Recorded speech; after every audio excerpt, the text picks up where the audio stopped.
Good evening, students.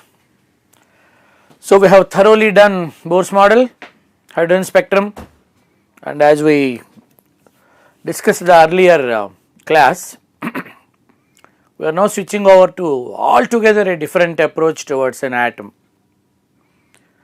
See, as all of you know already, Bohr's model is confined to hydrogen and hydrogen-like spectra, and it has got its own limitations, like it is unable to explain the spectra of multi-electronic species like sodium, potassium, mercury spectrum, and all. Bohr's model cannot explain.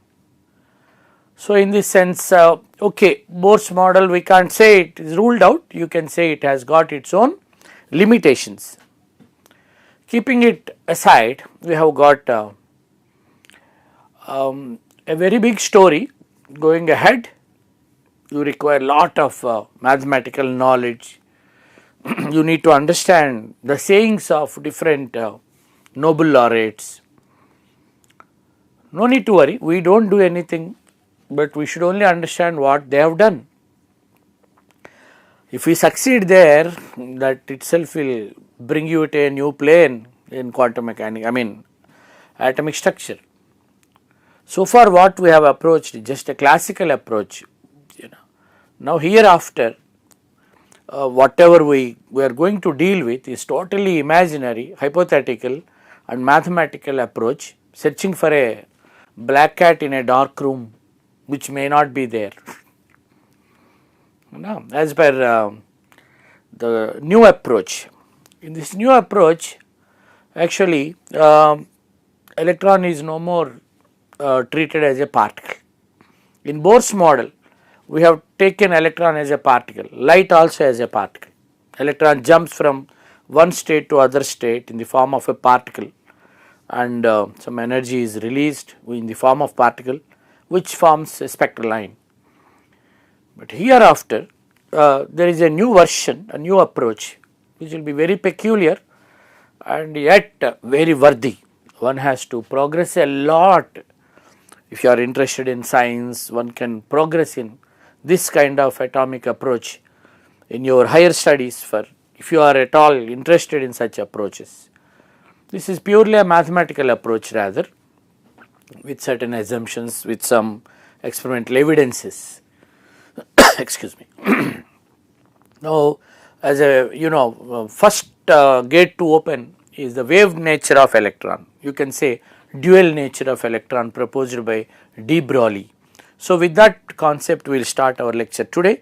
In atomic structure, the first one what we are going to discuss is De-Broglie's concept. What he says, actually any moving microparticle can behave like a wave. What do you mean by behaving like a wave? Wave in the sense earlier Maxwell waves, classical waves we were speaking about. If you take any electromagnetic wave, we have already discussed, it will have wavelength, it will have frequency, energy, all those things. In a similar wave, this is the wave form of energy. And what De-Broglie says, and any particle, micro level like electron, if it moves with good speeds, reasonably good speeds, will show properties shown by this kind of electromagnetic waves. What are all the properties explained in this waveform in the classical physics, like interference, diffraction, whatever properties shown by waves can be shown even by a beam of electrons. Electron moving will always be associated with some waveform. Very peculiar to hear this, but it is a very intellectual proposal made by De-Broglie. Actually, to convince youngsters, I can actually take the support of an analogy support, you can take it as. I will take two very important equations which are just shook the world. The one which is nothing but Einstein's mass energy equivalence. Of course, he did not get any Nobel Prize for that.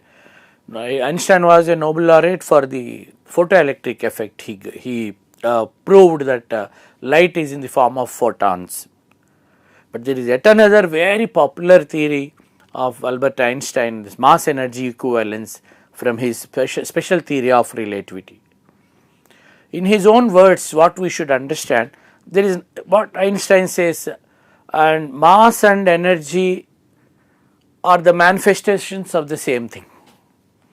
He says, he himself says, for an average mind, it may look awkward. See, mass, we can see a mass like this, and energy is a different aspect. In our schools and all, we learn mass is conserved, energy is conserved, energy will transfer from one form to other form, but total energy is conserved. Mass is converted to one form into the other form, but net mass is conserved. Like that, we always learn law of conservation of mass, law of conservation of energy, like things. But as per Einstein says, what he says, we'll see a small 1 minute video given by Albert Einstein himself. We'll listen to Einstein's voice in this particular lecture. I am very much inspired the way he speaks. I would like my students also to be inspired the way he explains the things. So I just included in my lecture 1 minute of Albert Einstein saying about mass and energy equivalence. He simply says they are the manifestation, two manifestations of the same thing. He never distinguishes mass is different from energy. He says, if at all some mass is there, if mass is missing, mass is produced. Carbon plus oxygen, carbon dioxide. Total mass is conserved. But what he says is, if some mass is there, so if m mass is there, if that mass is missing, it should not be there in the universe. It should become absent in the universe. I am not speaking about conversion of mass from one form to other form. If at all some mass is totally dissipating, totally it becomes absent, he says this mass is compensated in the universe in the form of energy. And vice versa. He only says from his very great popular theory of relativity. So mass is missing, energy would produce, energy is missing, mass would produce. And there were experimental evidences for that. We have got atom bomb construction and nuclear reactors, all of them are working on the same principle.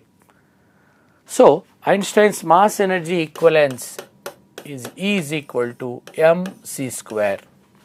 Equation was very simple equation. So what you should understand is, don't think mass is converted from one form to other. If in the universe there is some mass, suddenly if I disappear, I have some mass. If I disappear, what will happen? I will not appear in the other form of mass, I will appear in the form of energy. So that energy is my mass into velocity square, light velocity square.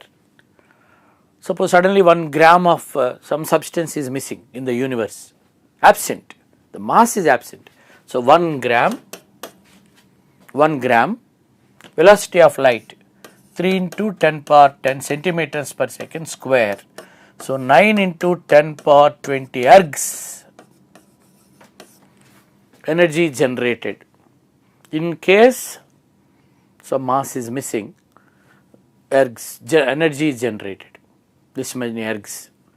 After all, if 1 gram is missing, that many ergs of energy is generated. You can convert into joules, 9 into 10 power 13 joules. You can say 9 into 10 power 10 kilojoules of energy, which can burn anything, maybe a city, a small city.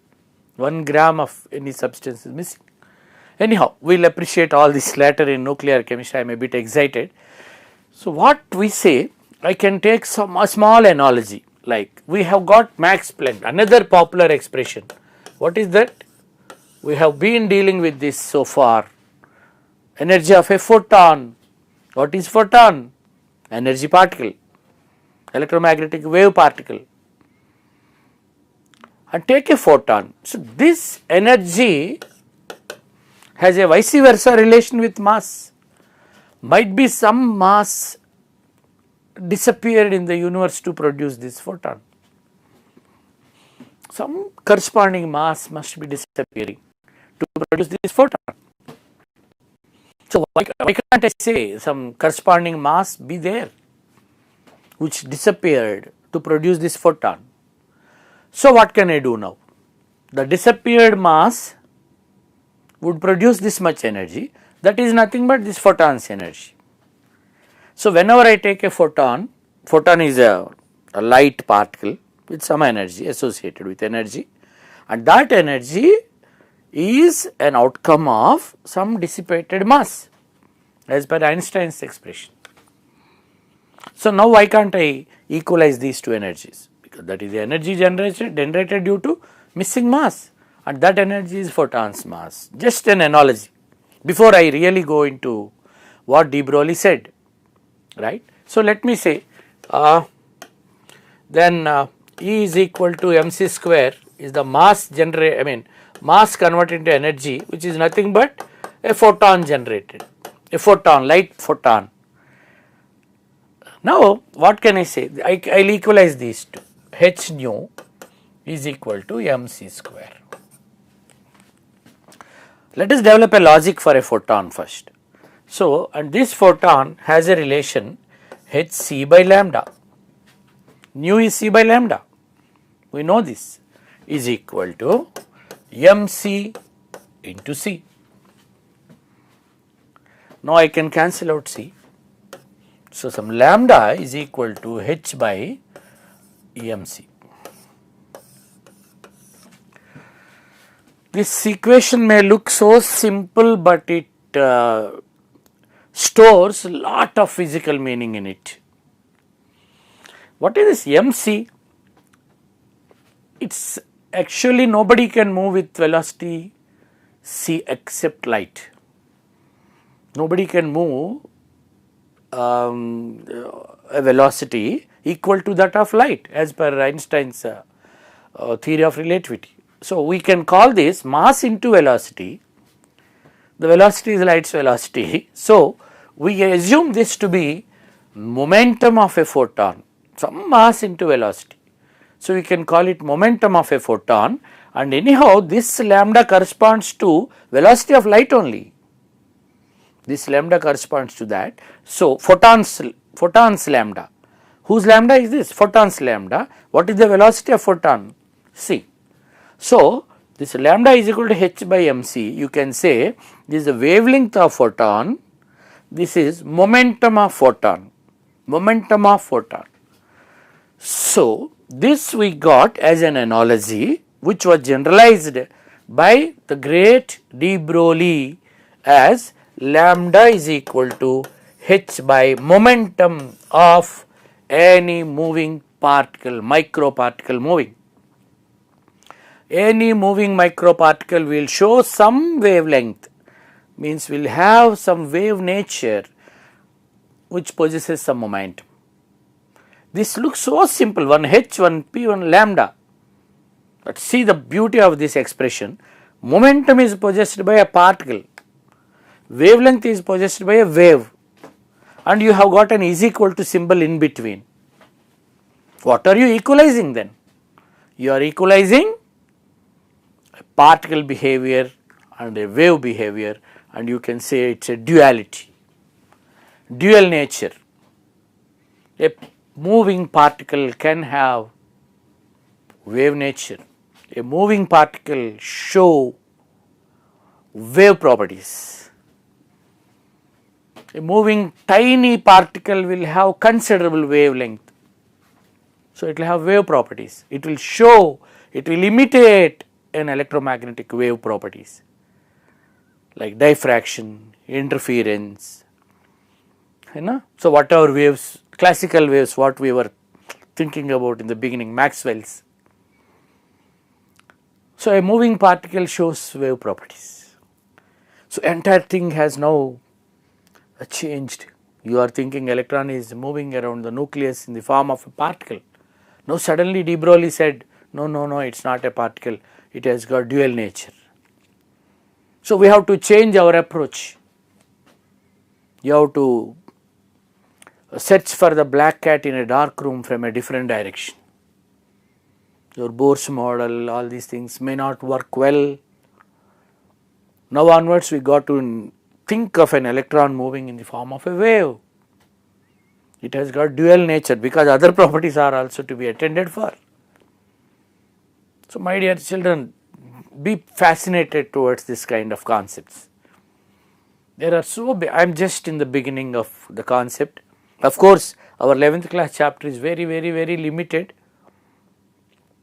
but I advise the students to think more deeper in this particular concept and go ahead. You have in higher classes, there is one subject called quantum mechanics, wave mechanics, which is applicable for so many things.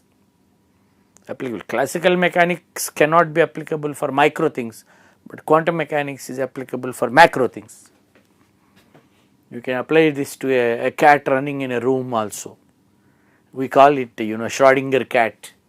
You have got wonderful videos provided by those scientists. So, be excited to this. This is very simple. Solve problems and all is not a big deal, but thinking of this is a very fascinating concept.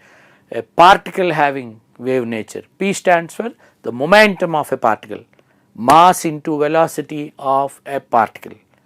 If that value is being low because of low mass of the particle, microparticles, macroparticle is there, big mass is there, you can recognize it as a particle. You can't recognize me as a wave. Are you seeing me as a wave? Am I coming into the class like wave? Or will I go home like wave? You are able to see me as a particle.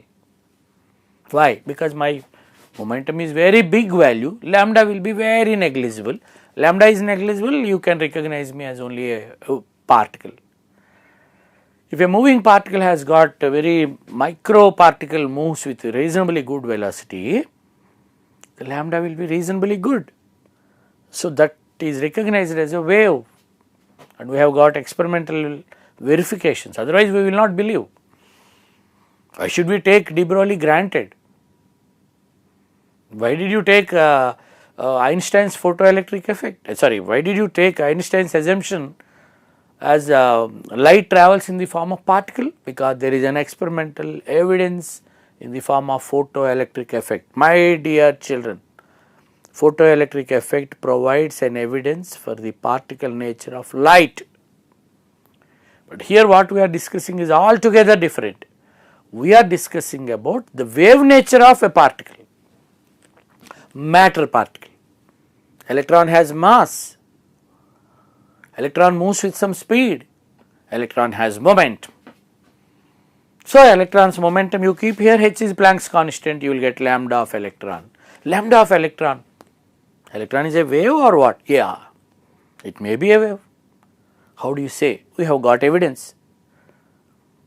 Just pass some light, pass some X-rays, which is electromagnetic waveform, over ionic crystals, crystal lattices, solids, crystalline solids, we will get wonderful patterns.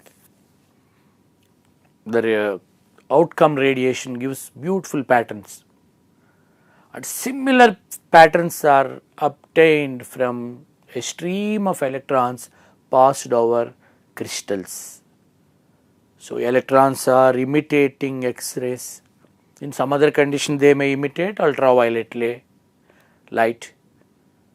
So, means what? Electrons now can be correlated to some other wave like entities. Fantastic. So, we have to change our visualization about an atom. We have to change our visualization about an atom based on the De-Broglie's assumption that electron is a wave as well as a particle. It has duality, wavakil, neither a wave nor a particle. It is a wave and it is a particle. So, we call it a wavakil. So, let us go through this content. Dual nature of electron, E is equal to mc square Einstein's. This particular analogy is given just to make you understand how we can come to such conclusion. This is Planck's equation. This is applicable for conversion of mass into equivalent energy. That energy is equal to energy of a photon. So, I can equalize these two. See, h nu is mc square. So, from implies the energy of a photon equivalent to some mass m, corresponding mass. Now, you see like what I have done, nu can be written as c by lambda. So, c get cancelled, lambda is equal to h by mc. That lambda is what? Wavelength of a photon, mc is what? Momentum of a photon. So, this is generalized, where mc is assumed to be momentum of a photon, and generalized expression for dual nature of a moving microparticle, lambda is equal to h by mv. mv is what? Mass into velocity. So, a particle is moving with some good velocity, it will definitely have some wave nature. This is a proposal made by, what should I say, De-Broglie. So, how should we visualize an atom then? How should we visualize electron, moving electron, and how should we visualize electron in a Bohr's orbit, Bohr's orbits? All these things are really emerging questions. So, we need to think of this. So, let me go to the thing. Lambda is the wavelength, h is Planck's constant, p stands for the momentum of the particle. Now, let us just go through. Sometimes it may look awkward for us. How can you say particle will have wave nature? How to visualize and all? So, that is where we have to appreciate the Nobel laureates, the extraordinary thinkers. So, you can just see what he says. It followed from the special theory of relativity that mass and energy are both different manifestations of the same thing. A somewhat unfamiliar conception for the average mind.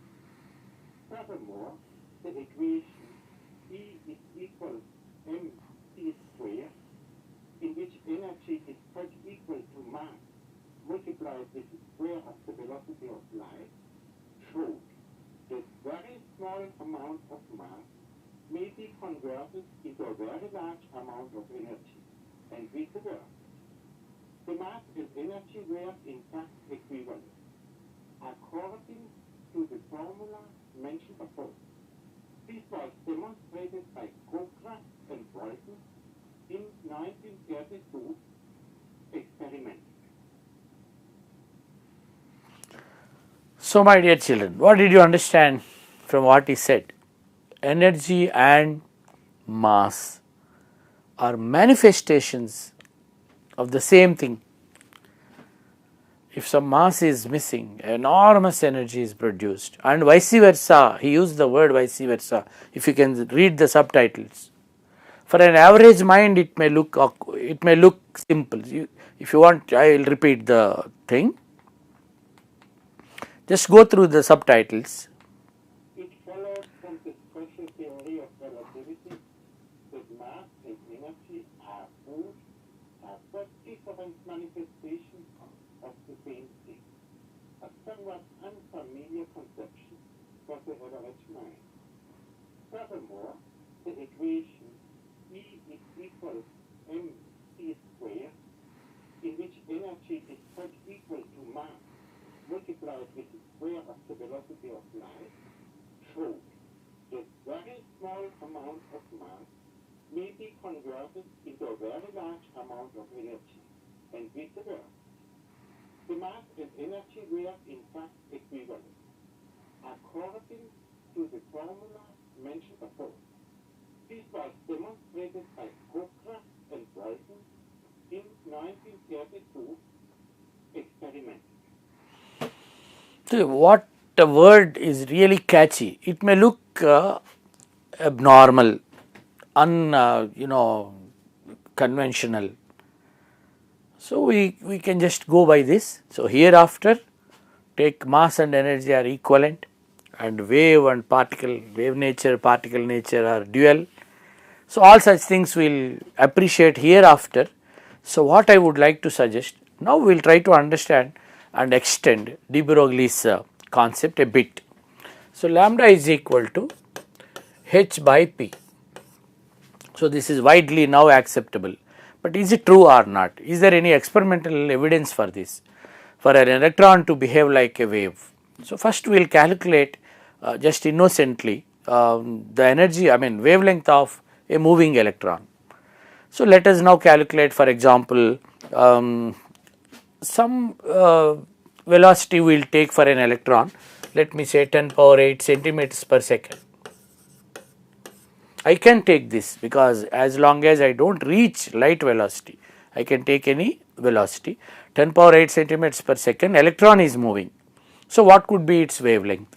So, lambda is equal to, what is h? 6.63 into 10 to the power of minus 27 erg seconds is Planck's constant by P is what? Momentum of electron. So, mass of electron is 9.1 into 10 power minus 28 grams I should take, because I am solving the problem in CGS units, and the velocity of electron just now I took 10 to the power of 8, and I am going to get the answer in centimeters because that is a wavelength. So, now this is 6.63 by 9.1 into 10 power minus 28, 10 power 8, 10 power minus 20, it goes up, I am going to get 10 power minus 7, this many centimeters. I would like to convert this into angstroms.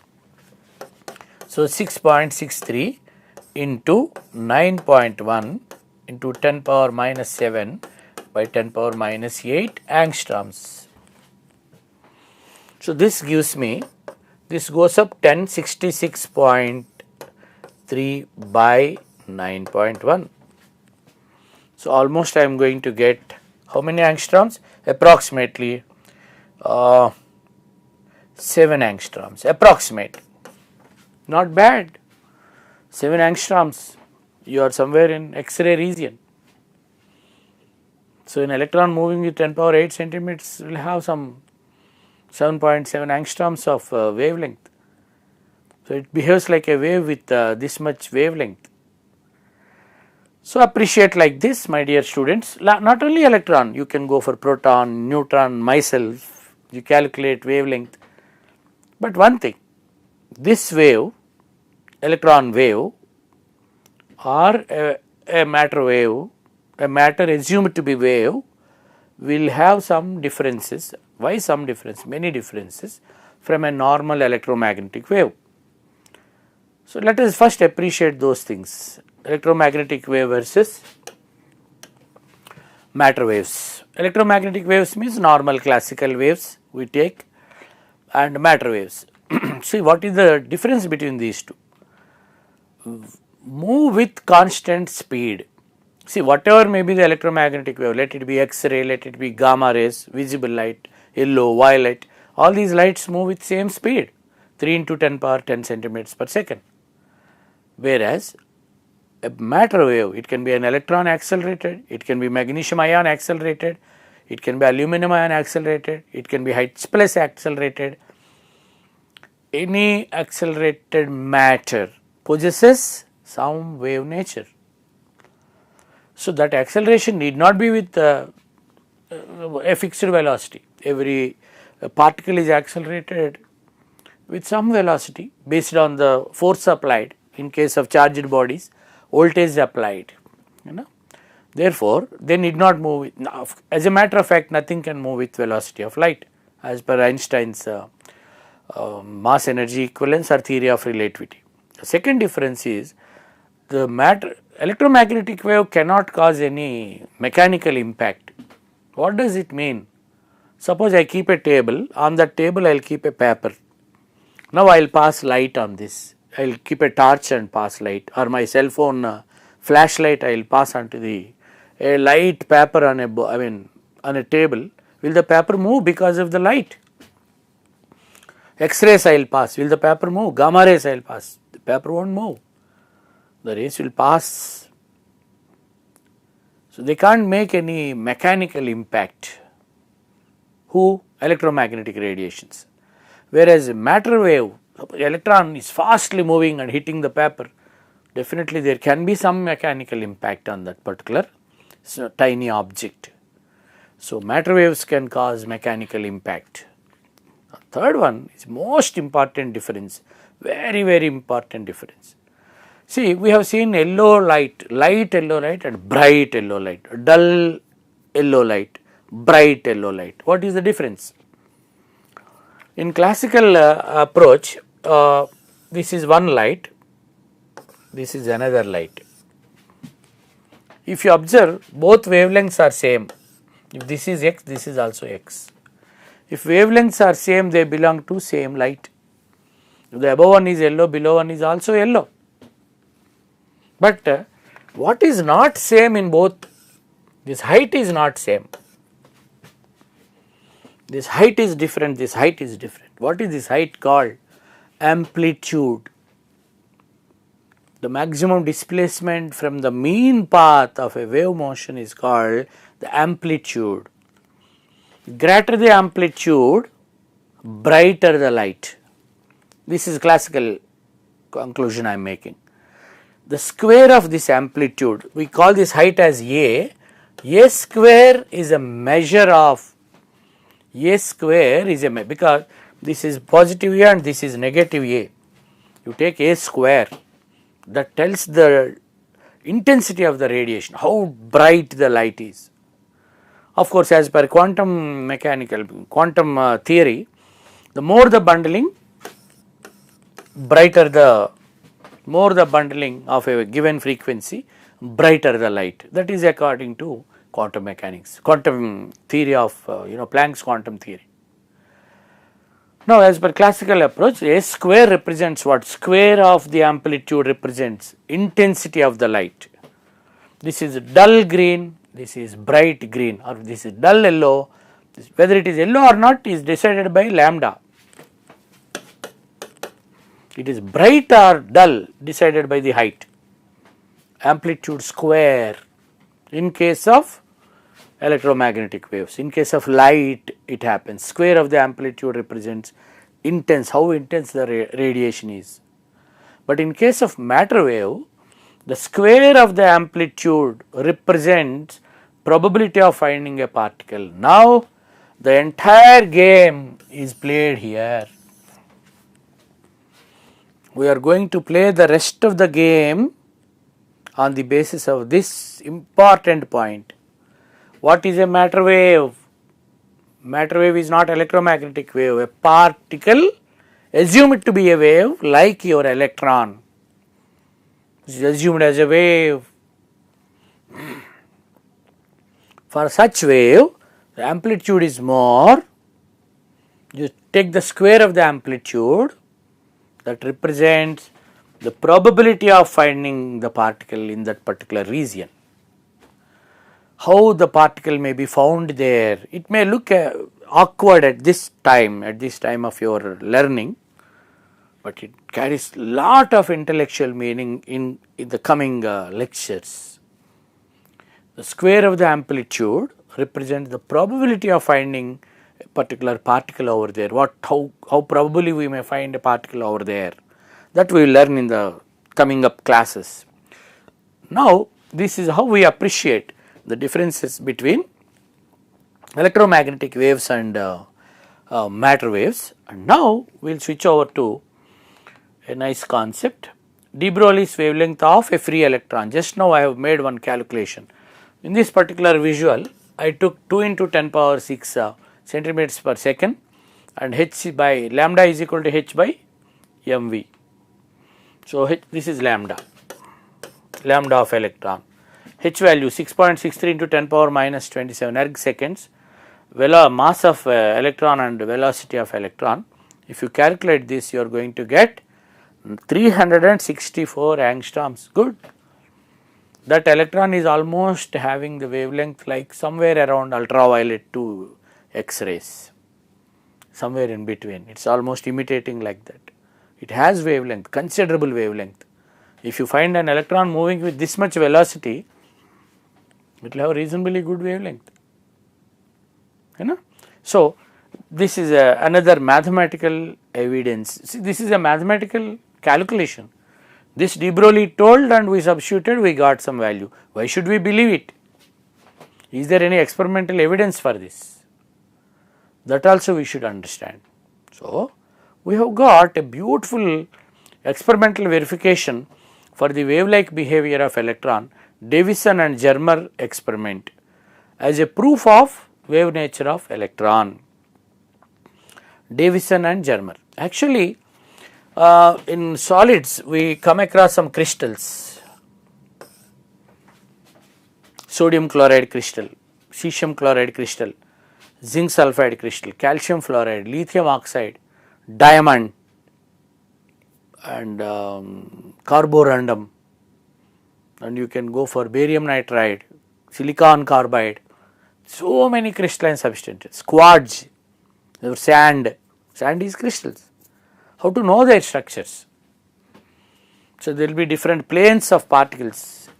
We are going to learn this in another chapter called solid state chemistry. So, how to calculate the interplanar distances and all? We perform X-ray diffraction. It was proposed by Bragg. So, they pass X-rays and released X-rays are analyzed. These are X-rays, incident X-rays, and these are diffracted X-rays, and according to we have got Bragg's equation. Using that we can calculate the interplanar distances in the crystal planes. If it is, of course, that is not a present context. We are only discussing that the interplanar distances in solids are determined with the help of X-ray diffraction techniques. Now, Davison and Germer used electron waves instead of X-rays. They have passed beams of electrons, a stream of electrons they have passed and performed the same experiment. They have successfully got the same wonderful results in a more accurate way. So, electron beam like electron waves they have used. So, they developed a electron microscope to magnify the objects, magnified vision of objects, to calculate micro level distances, and we can use electron microscope, which is a proof for electron behaving like a wave. So, my dear students, now onwards be fascinated with a feeling that electron is a wave. At times we will use it as a particle also in electron transfer reactions and all. So, Davison and Einstein proved particle nature of light with photoelectric effect. Davison-Germer proved wave nature of electron by this electron microscope experiment. See the beauty of that. This is crystal planes. It can be sodium chloride, cesium chloride, any crystal, diamond also. It can be diamond, graphite. You know? So, they passed what? Accelerated electrons, beams. They are passed, some thetas are observed, that is all you learn later. But what you should understand here is electrons are successfully behaving, or electrons are successfully doing the job done by X-rays. X-rays are electromagnetic waves as per classical theory. So, you got some patterns. Bragg's equation, n lambda is 2d sin theta, lambda is wavelength, that wavelength is that of electrons. And these results have really produced the conclusions that electron is behaving like a wave. So, how will you appreciate, of course, these are all intensity of radiations and all, no need to worry about all that. Why I am showing this is its electrons have successfully replaced in X-ray diffraction experiments in analyzing the crystalline solids. So, why we appreciate this? Just to believe what De-Broglie said. De-Broglie said electron is a wave. Suddenly, how can we change our mind that electron to be a wave? There is an evidence from electron microscope construction from Davison and Germer experiments. So, let us appreciate Davison and Germer experiment as a proof of wave nature of electron, dual nature of electron. This is a proof. So, my dear children, how to calculate the De-Broglie wavelength of electron in a Bohr's orbit. So, before going to this, first let us understand how to calculate the wavelength of different particles. When whatever may be the case, wavelength of a moving particle is always calculated with this, lambda is equal to h by p. That is the mother equation for all microparticles moving. That is the mother equation. You break your head to get momentum p. Once you know momentum, substitute, because h is a constant. So, find the momentum of any body in order to get lambda. So, electron is moving with so and so speed. So, how to calculate electron's wavelength? H by mass of electron into speed of electron. We have already done that in the form of one problem. Suppose there is an electron accelerated with some voltage. There is an electron at rest. How to move electron? Apply some voltage, I told you already. So, once you apply some voltage, that electron acquires E into V.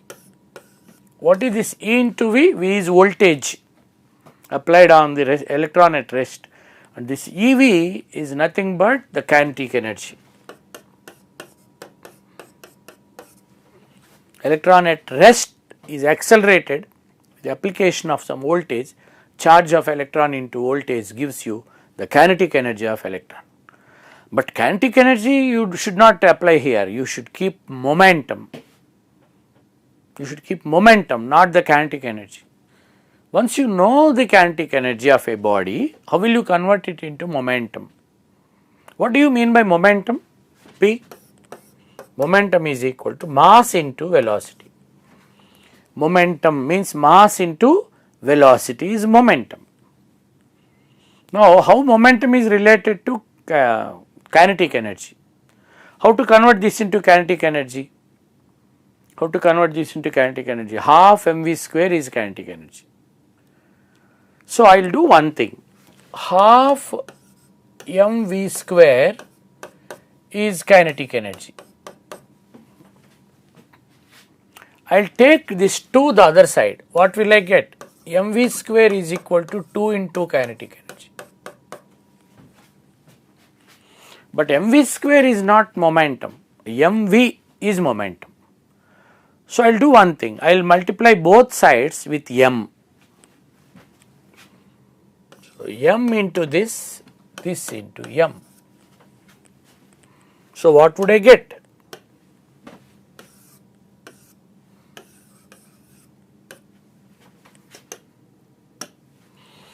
So, m square v square is equal to 2m ke.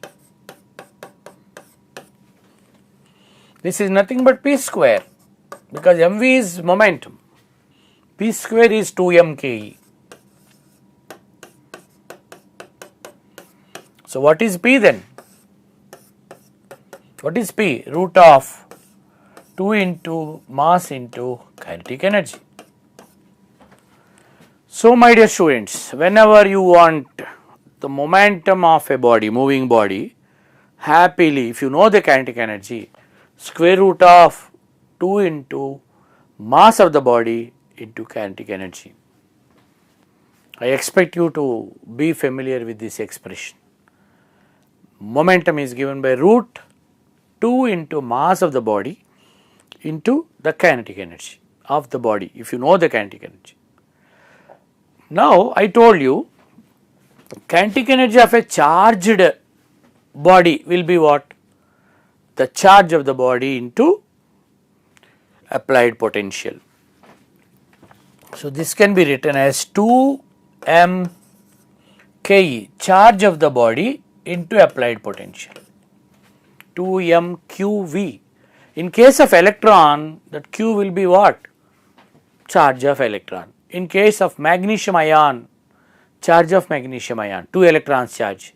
In case of aluminum ion, charge of 3 electrons, 3 protons, 3 electrons have same charge. So, my dear children, how to calculate? Once you know the kinetic energy, how will you calculate? De-Broglie wavelength h by root of 2m kinetic energy. Root 2m kinetic energy is nothing but momentum. Now for a charged body accelerated by applying potential, that kinetic energy is given by, you are expected to know all this from physics. So for a charged body, root of,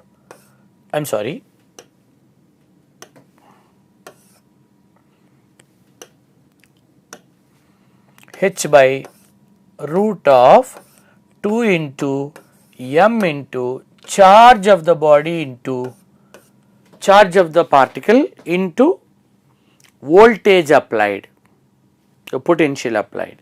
So these are the different modifications of De-Broglie's expression, but whatever may be the case, the motherly expression is lambda is equal to h by p. This is p, this is p, this is p.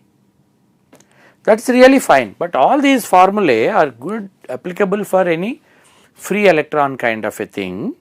But what about a quantized electron in a Bohr's orbit? In a Niels Bohr's orbit, how will you visualize the electron? That is $1 million question. So let us see that now. Now this is Bohr's orbit,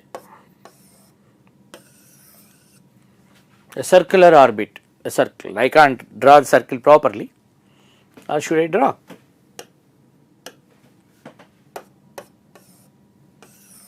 Yeah, this is Niels Bohr circular orbit. So let us now verify with De-Broglie's concept. De-Broglie says electron is a wave.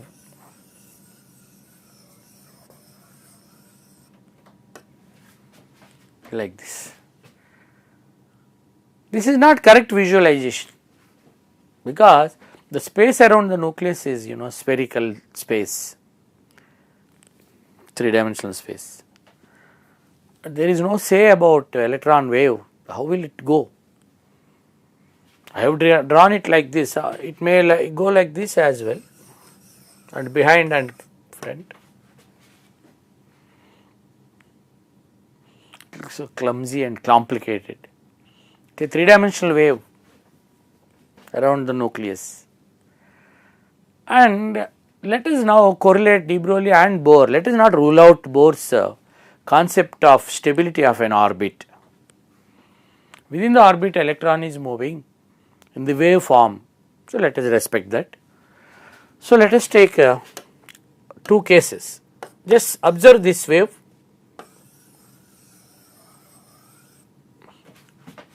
See, these terminals of the wave are not connected. What will happen? The energy of the wave will diminish. The energy is not continued to the next particle, and energy will dissipate, and wave will lose its wave form, wave will collapse, and it radiates energy. And such wave is called destructive wave.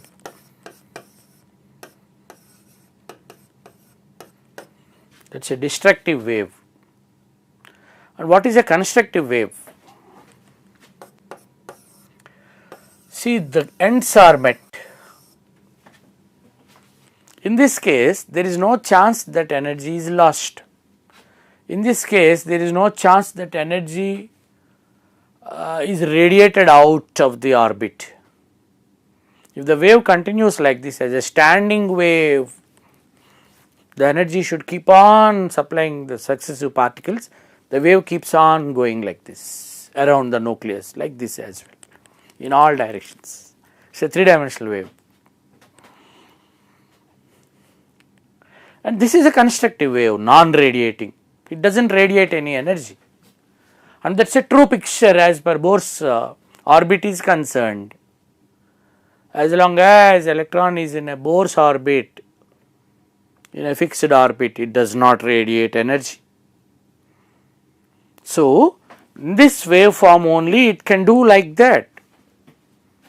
In this waveform only it is constructive wave.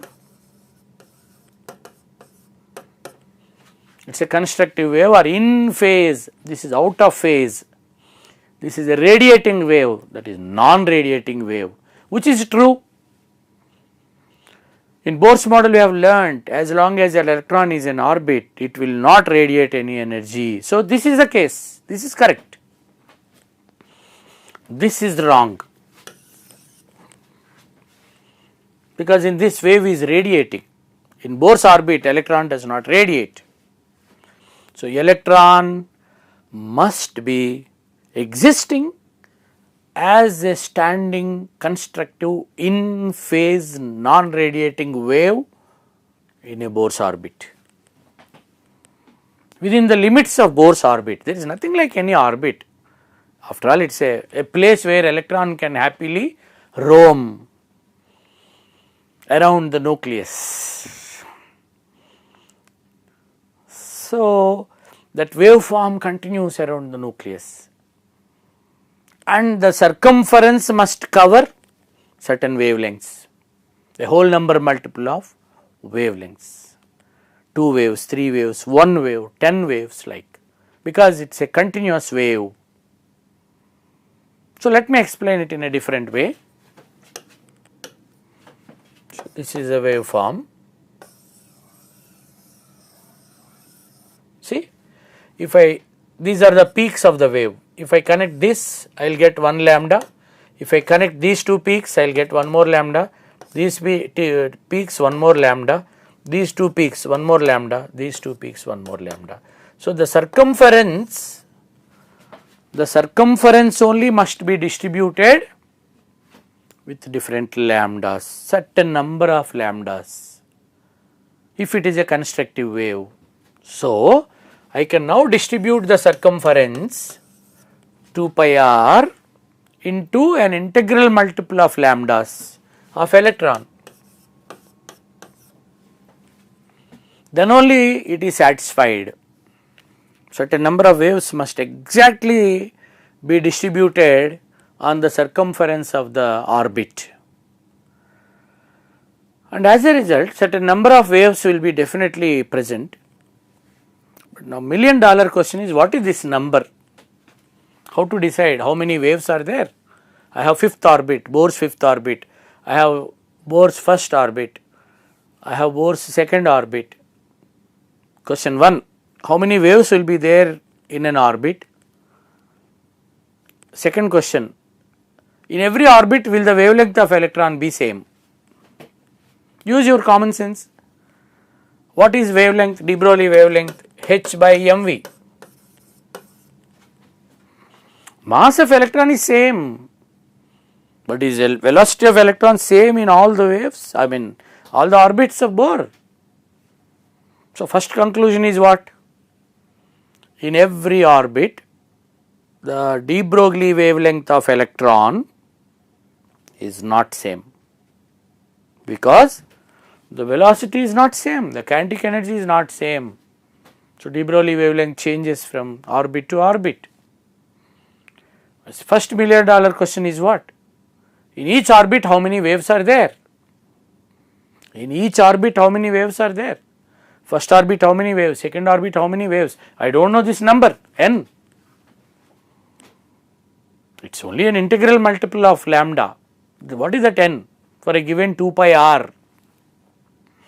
Let us do a small mathematical gimmick. This is satisfied, no doubt, because this is satisfied if and only if the electron is non-radiating in a Bohr's orbit. So, let me go through this like this way.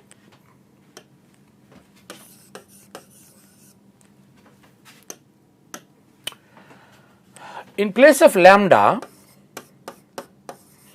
I will go with de-Broglie expression, h by what? mv.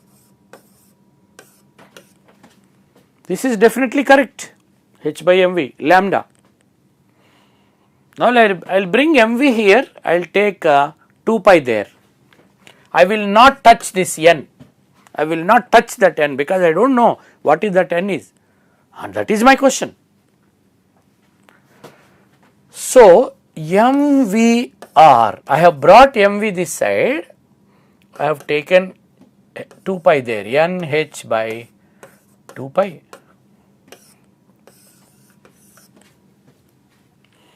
And what is this r we took? Orbit radius. Orbit radius. Velocity of electron.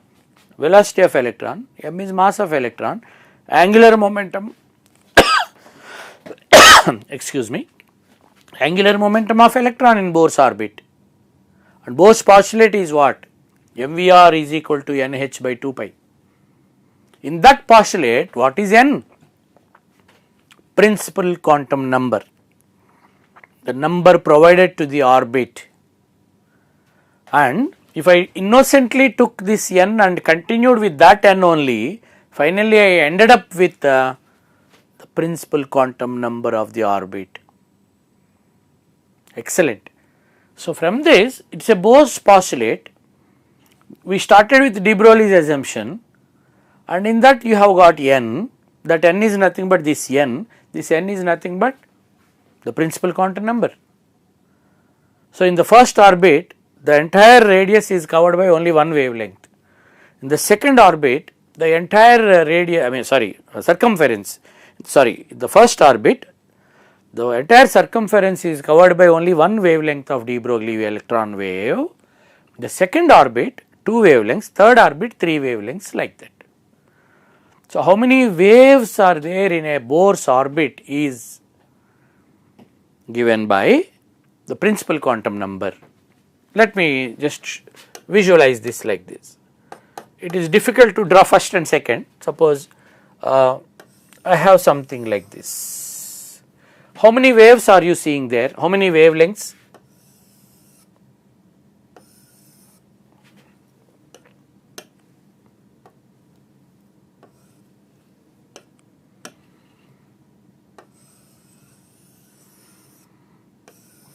See, this is one wavelength, another wavelength, another wavelength. You are seeing 3 wavelengths. So immediately you can understand it is the third orbit. The fourth orbit, 4 wavelengths. Fifth orbit, 5 wavelengths.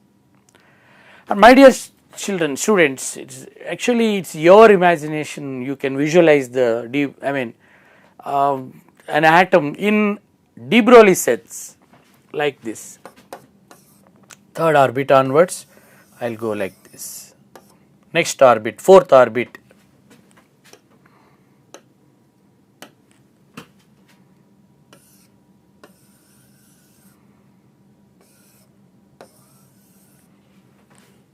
Fifth orbit may be something different.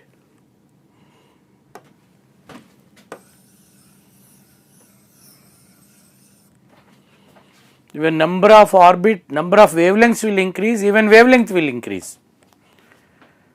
How do you say wavelength will increase? Because lambda is equal to h by mv. We have already learnt that as you move away from the nucleus, the velocity will decrease.